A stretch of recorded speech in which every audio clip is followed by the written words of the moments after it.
Qazaxıstanın Aktau şəhərində Zəfər bayramının 5-ci il dönümü ilə bağlı bayram tədbiri keçirilib.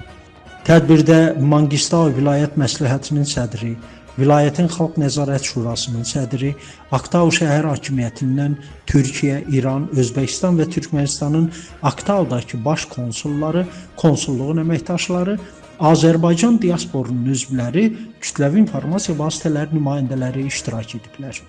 İştirakçılar öncə Vətən müharibəsini özündə əks etdirən foto sərgi ilə tanış olublar. Sonra baş konsul Ayxan Süleymanlı, Mangistau vilayət məsləhətinin sədri Yanburbay Matayev və başqaları çıxış ediblər. Çıxışlardan sonra bədii hissə təşkil olunub. Azərbaycanın və Qazaxıstanın milli rəqsləri ilə konsert proqramı təşkil edilib.